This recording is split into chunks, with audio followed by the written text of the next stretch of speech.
Investir en bourse, c'est une aventure incroyable, remplie de succès qu'on a envie de partager et d'histoires incroyables à raconter. Mais dans la pratique, c'est un peu comme regarder une série tout seul et que personne ne connaît. Ou encore réussir un niveau génial dans un jeu vidéo ou arriver à la fin de l'histoire, se dire purée c'était fou, j'ai envie de partager ça avec quelqu'un mais en fait il n'y a personne qui te comprend puisque personne joue à ce jeu-là en même temps. Et en plus aucun de tes proches ne joue aux jeux vidéo. Dites-moi en commentaire si je suis le seul dans ce cas-là à considérer l'investissement en bourse un peu comme une aventure en solitaire. Une traversée personnelle dans un univers parallèle que nos proches peinent un peu à comprendre. Plus on se plonge dans l'univers de la bourse et de la finance, et plus un fossé invisible se crée entre nous et notre entourage. Enfin tu vas me dire ça dépend de l'entourage, mais en tout cas mon entourage. Quand je fais une bonne performance, je suis content de moi, je me dis mec t'as bien géré etc. Je vais voir mon épouse et je lui raconte. En général elle est gentille, elle me dit ah c'est super ça chérie, bravo, et puis elle repart à ses occupations. Je viens de gagner 1000 € avec mon téléphone et on me parle comme un enfant de 12 ans qui a terminé son Lego. Après c'est normal évidemment, quand les gens sont pas dans le même délire que toi, ils ont du mal à comprendre tes succès ou les choses qui t'ont fait plaisir dans un certain domaine. Par exemple j'ai un ami à moi, il va souvent à la pêche et l'autre fois il me racontait des trucs sur son matériel, sur son bateau là et ses hameçons, enfin moi je comprenais rien et il me parlait d'une espèce de poisson dont j'avais jamais entendu parler, qu'il avait attrapé avec une certaine taille et je dis ah mais mec c'est génial, mais j'y connais rien.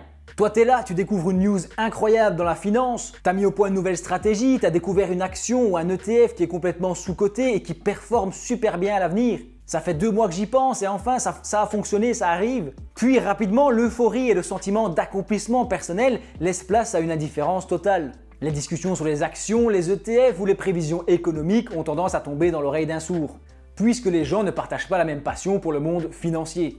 Cette solitude dans la réussite, elle est frustrante puisqu'il n'y a personne avec qui partager tes succès. Personne pour partager avec toi cette victoire et comprendre la profondeur de ta satisfaction. Et je trouve franchement que cette solitude, c'est un défi qui est sous-estimé dans le parcours d'un investisseur en bourse. Le manque de soutien et de compréhension peut parfois peser lourd. Mais c'est encore bien pire dans la défaite, quand les échecs deviennent des fardeaux qu'on porte seul. Ces échecs qui sont inévitables en bourse puisqu'il y a des mouvements de marché, il y a des moments où ça diminue et tu n'y peux rien. C'est normal. Pourtant, l'euphorie laisse rapidement sa place à l'inquiétude, à l'anxiété et à la pression. L'isolement fait que chaque décision devient encore plus cruciale et chaque échec devient encore plus douloureux.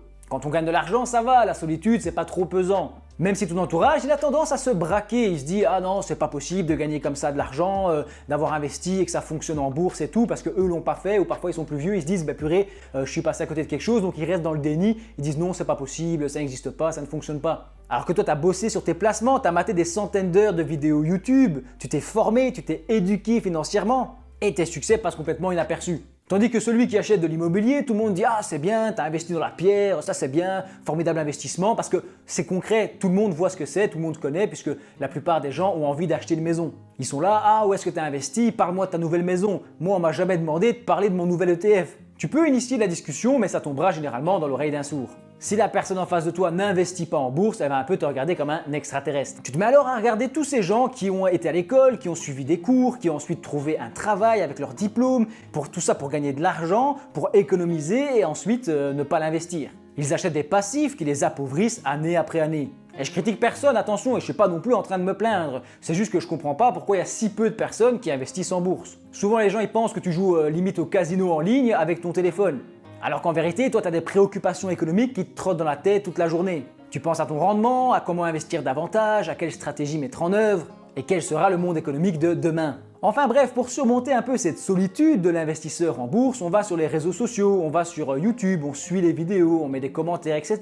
et on a l'impression d'avoir un esprit de communauté. Ça fait plaisir et franchement, la communauté finance sur YouTube, c'est vraiment la meilleure de toutes. Parce que les gens sont un peu plus âgés, ils ont tous un objectif commun qui est d'investir leur patrimoine et je trouve que sous les vidéos en tout cas que j'ai publiées, je vois plein de commentaires de gens qui sont hyper positifs. Parfois ils sont pas d'accord mais ils prennent un peu des gants et disent « Ah ouais, j'aurais peut-être pas fait comme ça, etc. » Parce que dans ce domaine, c'est compliqué de critiquer les gens. Tu leur dis « Ah non, ce que tu as fait c'est pas bien » et puis 2 mois après, le mec il cartonne. Donc tu dis « Ah mais si, en fait sa stratégie était bonne. » C'est juste qu'il n'y a pas une bonne stratégie, il y a plein de manières de réussir en bourse et donc chacun a un peu son portefeuille, sa stratégie et en général, il n'y a pas beaucoup de jugement. En tout cas, je trouve pas. Ça fait un peu plus d'1 an que je fais des vidéos sur YouTube et j'ai dû récolter 1 millier de commentaires et dessus je crois que j'ai peut-être 10 ou 15 commentaires négatifs. Quand tu es sur YouTube, tu as une petite notification, tu vois, et les commentaires ils se rangent dans un onglet. Il y a un onglet avec les commentaires normaux qui sont validés par YouTube et puis il y a un petit onglet avec des commentaires qui sont un peu plus touchy et où il y a parfois des insultes ou des choses comme ça et donc YouTube il te les filtre sur le côté et tu dois aller les analyser. Et ben franchement,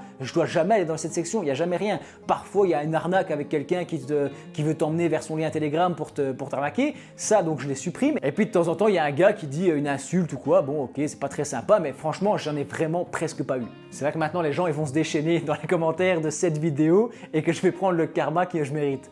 Ne le faites pas.